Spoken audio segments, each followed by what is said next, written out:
ዛሬ ስለ አንድ ታላቅ ሚስዮናዊት ሴት ጥቂት ነገር እተርክላችኋለሁ። ከኛ በፊት ብዙ ሰዎች ስለ ወንጌል ዋጋ እንደከፈሉና እንደተሰዉ እንደተጋደሉም እንደኛም በነጻነት ዘመን እንዳልኖሩ ስንሰማ እኛ ውስጥም የሚፈጠር ትልቅ የወንጌል ተጋድሎ ስላለ ይህችን ሴት ዛሬ እንቃኛታለን።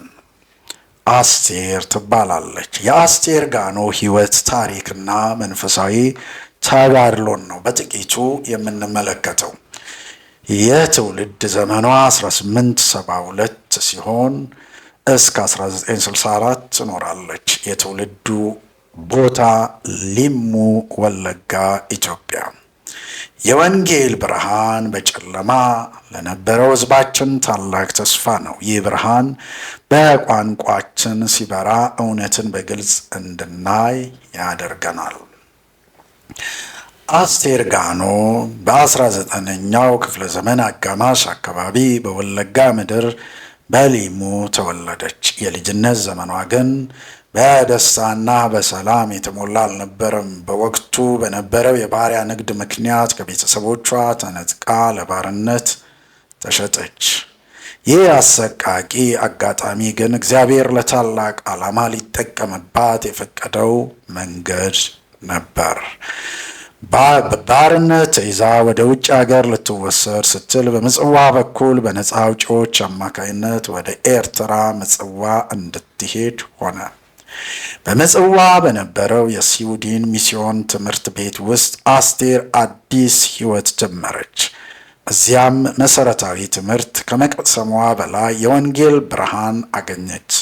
ክርስቶስን እንደ ግል አዳኟ አድርጋ ስትቀበል የባርነት ቀንበር ተሰብሮ የነፍስ ነፃነትን አገኘች። አስቴር በነበራት ከፍተኛ የማሰብ ችሎታና ለትምህርት ባላት ትጋት በአጭር ጊዜ ውስጥ ቋንቋዎችንና መንፈሳዊ ዕውቀትን መቅሰም ቻለች።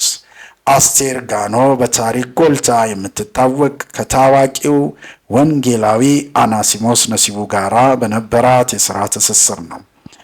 አናሲሞስ መጽሐፍ ቅዱስን ወደ ኦሮምኛ ቋንቋ ለመተርጎም በነበረው ራዕይ ውስጥ አስቴር የቀኝ እጁ ነበረች። የኦሮምኛ ቋንቋ ስነ ቃላት እና ሰዋሰው ጠንቅቃ የምታውቅ በመሆኗ ትርጉሙ የሕዝብን ልብ እንዲነካና ትክክለኛውን መልእክት እንዲያስተላልፍ በማድረግ ረገድ የማይተካ ሚና ተጫውታለች። አስቴርና አናሲሞስ ለዓመታት በትጋት በጸሎት በመስራት በ1899 የመጀመሪያውን ሙሉ የኦሮምኛ መጽሐፍ ቅዱስ ለህትመት አበቁ። ይህ ሥራ ለኦሮሞ ሕዝብ ትልቅ መንፈሳዊና ባህላዊ ድል ነበር። አስቴር መጽሐፍ ቅዱስን ከመተርጎም ባሻገር የመዝሙር መጽሐፍትን፣ ለሕፃናት የሚሆን መንፈሳዊ ታሪኮችንም ወደ ኦሮምኛ በመመለስ ረገድ ትልቅ አሻራ ጥላለች። የአስቴር አገልግሎት በትርጉም ሥራ ብቻ የተገደበ አልነበረም። እውነተኛ ሚስዮናዊም ነበረች።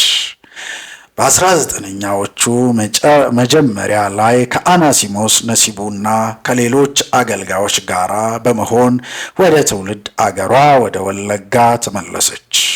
በወቅቱ በነበረው አስቸጋሪ የጉዞ ሁኔታና የባህል ተጽዕኖ ሳይበገሩ ወንጌልን ለወገኖቻቸው ለማድረስ ቆርጠው ተነሱ። አስቴር ሴቶችን በማስተማርና በማብቃት ረገድ ልዩ ተሰጥኦ ነበራት። አስቴር በነቀምቴና በአካባቢው በነበራት ቆይታ የመጀመሪያውን መደበኛ ትምህርት ቤት ከከፈቱ መካከል አንዷ ነበረች። ሕፃናትንና ሴቶችን ማንበብና መጻፍ በማስተማር የፊደልን ብርሃን አሳይታለች። ወንጌልን ከትምህርት ጋር አጣምራ በመስጠቷ ብዙዎች ከድንቁርና ወደ ዕውቀት እንዲሸጋገሩ መንገድ ከፋች ሆናለች። የእርሷ ሕይወት ለሴቶች ትምህርትና ነጻነት ትልቅ አርአያ ነበረ። በአገልግሎት ዘመኗ ብዙ ፈተናዎች ደርሰውባታል።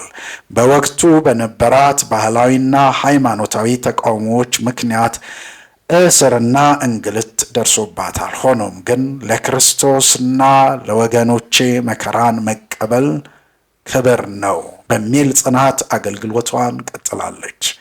አስቴር በጸሎት ብርታትና በትህትና የተሞላች ሴት በመሆኗ ጠላቶቿ እንኳን ሳይቀሩ ያከብሯት ነበር። የአስቴር ጋኖ ተጽዕኖ በኦሮሞ ስነ ጽሑፍ ታሪክ ውስጥም የላቀ ነው። ቋንቋው በጽሑፍ እንዲዳብርና ደረጃውን የጠበቀ እንዲሆን ያደረገችው ጥረት ዛሬ ለምናየው የኦሮምኛ ስነ ጽሑፍ እድገት መሰረት ጥሏል። መጽሐፍ ቅዱስን በሕዝብ ቋንቋ በማቅረቧ ሕዝቡ እግዚአብሔርን በገዛ ቋንቋው እንዲያነጋግርና ቃሉን እንዲረዳ አስችላለች። አስቴር ጋኖ የሕይወቷን የመጨረሻ ዓመታት ያሳለፈችው ለወንጌልና ለሰዎች በጎነት በመድከም ነበር። ራሷን ዝቅ አድርጋ ሌሎችን የምታገለግል፣ ለችግረኞች የምትራራና ለታመሙ የምትጸልይ እናት ነበረች። የእርሷ ሕይወት የስብከት ብቻ ሳይሆን የተግባር ክርስትና መገለጫ ነበረች።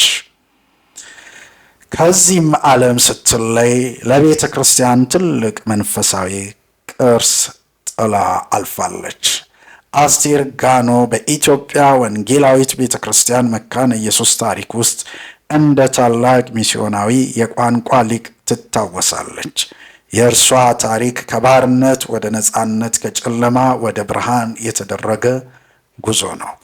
አስቴር ለሴቶች አገልጋዮች ብርታት፣ ለቋንቋ ተርጓሚዎች መሪ፣ ለሁሉም ደግሞ የእምነት ጀግና ሆና ትኖራለች። አስቴር ጋኖ። ይህ እንግዲህ ብዙዎቻችንን የሚያበረታታ ታሪክ ነው። ስላዳመጣችሁኝ አመሰግናለሁ። ተባረኩ።